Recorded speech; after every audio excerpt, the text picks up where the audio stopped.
Assalamualaikum student. My name is Haram Aman. I am from class 10th and today my presentation topic is Ohm's law.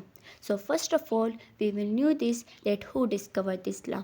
So meet the scientist George Simon Ohm. He was a German physicist who discovered the relationship between voltage, current and resistance in 1827.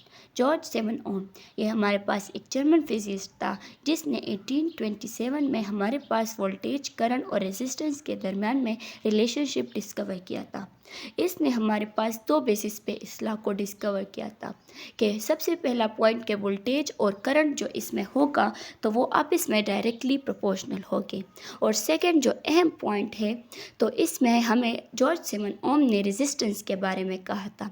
अगर आज तक ये law discover ना किया हुआ होता तो हमें रेजिस्टेंस के बारे में पता नहीं चल पाता। So what is Ohm's law? The current flowing through a conductor is directly proportional to the voltage across it as long as temperature and the physical state of the conductor is kept constant. कि हमारे पास जब एक conductor में current flow होगा तो वो voltage के directly proportional होगा और इसमें टेम्परेचर और फिजिकल स्टेट जो होगा तो वो कांस्टेंट रहेगा।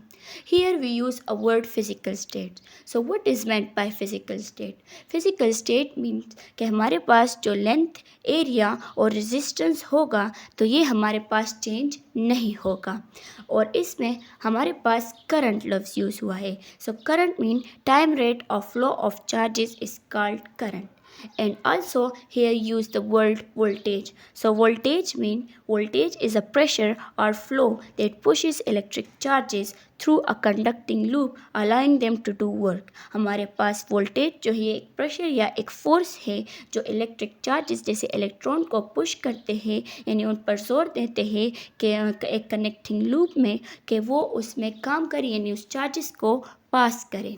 अगर हम इनका रिलेशनशिप देखें तो अगर हम वोल्टेज को और डबल करेंगे तो करंट भी डबल होगा। इसका मतलब है कि इनका आपस में डायरेक्ट रिलेशन है और इन सारों में एक कंडीशन फिक्स होगी जो कि होगी टेम्परेचर हमारे पास सेम रहेगा। अब अगर हम इनके डिराइवेशन पर आए so current is directly proportional to voltage. Current जो होगा हमारे पास वोल्टेज का डायरेक्टली प्रोपोर्शनल होगा। अगर यहाँ पर हम एक एग्जांपल ले लें, if we connect the ohmic device first to 1.5 volt battery and then we double the battery voltage to 3, the current will also be double। कि हमारे पास एक ओहमिक डिवाइस को अगर हम एक बैटरी के साथ कनेक्ट करें जिसका वोल्ट होगा 1.5 और हम अगर उसके बाद उसका वोल्टेज जो है तो वो भी डबल कर दे तो हमारे पास करंट भी होगा। तो इस बात से ज़ाहिर होता है कि हमारे पास करंट और वोल्टेज का डायरेक्ट रिलेशन है। हमने सबसे पहले यहाँ पर करंट लिखा है, हम वोल्टेज भी लिख सकते थे लेकिन नहीं, करंट हमारे पास एक डिपेंडेंट वैल्यू है जो कि वोल्टेज पर डिपेंड करती है। सेकेंड पॉइंट में हम इनका प्रोपोर्शनलिटी साइन हटा देंगे। So current is equal to K V. K हमारे पास कांस्टेंट है and it is called conductance. यहाँ पर थर्ड पॉइंट में के हमारे पास कंडक्टेंस है और आर हमारे पास रेजिस्टेंस है। अगर हम देखें तो ये रेजिस्टेंस वर्ड हमारे पास यूज़ हो रहा है। So resistance mean it is a measure of how much a object और material opposites the flow of electric current through it. कि रेजिस्टेंस हमारे पास एक मेजर है ऑब्जेक्ट का या एक ऐसे मटेरियल का जो हमारे पास flow of electric charges opposite करता है। अगर हम सिंपली कहें तो ये हमारे पास वोल्टेज और करंट के रेजिस्टेंस हमारे पास वोल्टेज और करंट की वैल्यू पर इंडिपेंडेंट है और ये डिपेंड होता है कंडक्टर के नेचर पर या इसके मटेरियल पर और इसके डायमेंशंस जो होंगे जैसे कि लेंथ और क्रॉस सेक्शनल एरिया और टेम्परेचर तो ये हमारे पास कांस्टेंट रहेंगे। अब 4 पॉइंट में हम इसको पुट कर लेंगे।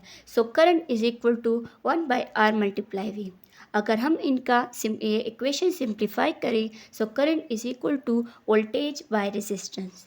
अब हम अगर दोनों साइड पे रेजिस्टेंस को मल्टीप्लाई कर लेंगे तो यहाँ पर हमारे पास रेजिस्टेंस कैंसिल आउट हो जाएगा और करंट के साथ हमारे पास रेजिस्टेंस आ जाएगा। सो फाइनल इक्वेशन जो हमारे पास बनता है तो वो है voltage is equal to current multiply resistance. यहाँ पर हमारे पास वोल्टेज का जो यूनिट होगा तो वो वोल्ट होगा होगा, करंट का जो यूनिट होगा तो वो एम्पेयर होगा, और रेजिस्टेंस का जो यूनिट होगा तो वो ओम होगा। अब हमारे पास ओम लॉ में दो कंडक्टर्स यूज़ होते हैं, एक होता है ओहमिक कंडक्टर्स और दूसरा होता है non ohmic conductors. Ohmic conductors वो होते हैं those materials that strictly follow Ohm's law, their resistance stay constant, कि वो मटेरियल जो स्ट्रिक्टली ओम्स लॉ को फॉलो करते हैं और उनका रेजिस्टेंस हमारे पास सेम रहता है। इसके एग्जाम्पल है copper, silver, gold and aluminium wires. अब अगर हम नॉन ओहमिक कंडक्टर्स की बात करें, so non-ohmic conductor are those materials that do not follow Ohm's law. Their resistance changes with heat, कि ये वो मटेरियल होते हैं हमारे पास जो कि ओम्स लॉ को फॉलो नहीं करते और उनका रेजिस्टेंस हीट के साथ चेंज रहता है। अगर हम इसको जितना भी हीट दें तो ये उतना ही चेंज होगा। इसके एग्जाम्पल है फिलामेंट बल्ब्स, डायटिस एंड ट्रांजिस्टर्स। अब अगर हम इसके ग्राफ पर आए, यानी वोल्टेज और जो ये करंट का ग्राफ होगा तो वो किस तरह होगा, तो लीनियर वर्सेस कर्व। हमारे पास ओहमिक डिवाइसेस यानी ओहमिक कंडक्टर्स का जो ग्राफ होगा तो वो स्ट्रेट लाइन होगा और ये ज़ीरो के थ्रू पास होंगे, और नॉन ओहमिक कंडक्टर का हमारे पास जो ग्राफ होगा तो वो कर्व लाइन होगा, क्योंकि हमारे पास ये हीट होता रहता है। अब अगर हम इन दोनों का क्विक कंपैरिजन करें, so ohmic conductor are those that strictly follow Ohm's law and their graph shape is straight line. Ohmic conductors हमारे पास ओम्स लॉ को स्ट्रिक्टली फॉलो करते हैं और उनका ग्राफ शेप हमारे पास स्ट्रेट लाइन बनता है। Non ohmic conductor does not follow Ohm's law strictly and their graph shape is curve line. हमारे पास नॉन ओहमिक कंडक्टर जो होते हैं तो ये ओम्स लॉ को डायरेक्टली फॉलो नहीं करते या स्ट्रिक्टली फॉलो नहीं करते, और इनका जो ग्राफ शेप होता है कर्व लाइन होता है। अब अगर हम इसके लिमिटेशंस पर आए, limitations of Ohm's law, so there are 3 limitations. Fix temperature, the resistance must not change. हमने पहले ही कहा था फिजिकल स्टेट में कि इसका रेजिस्टेंस चेंज नहीं होगा और इसका जो टेम्परेचर होगा तो वो भी फिक्स्ड रहेगा। सो ये पॉइंट हमारे पास बिल्कुल भी ठीक नहीं था। Metallic conductors only work for metals like copper, silver and gold. हमारे पास इसमें ज़्यादातर मेटालिक कंडक्टर्स के बारे में बात हुई है कि जैसे ये सिर्फ मेटल्स के लिए काम करते हैं, यानी वो कंडक्टर जो सिर्फ मेटल से बने हो तो वो सिर्फ ओम्स लॉ को फॉलो करते हैं, जैसे कि कॉपर, सिल्वर और गोल्ड। इसमें हमारे पास नॉन मेटालिक कंडक्टर्स के बारे में थोड़ी सी भी बात नहीं हुई थी, तो इसका सेकेंड लिमिटेशन ये है।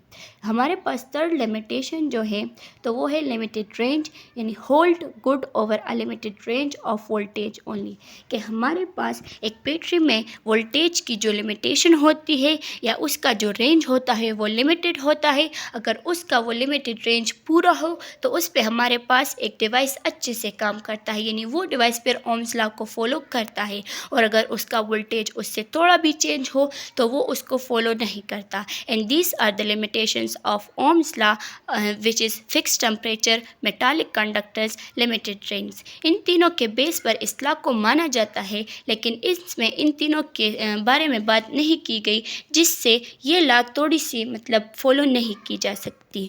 सो अगर आपका कोई भी क्वेश्चन हो तो आप ऑनलाइन क्लास में पूछ सकते हैं या यहाँ पर कमेंट सेक्शन में पूछ ले। अल्लाह हाफिज़ एंड थैंक यू।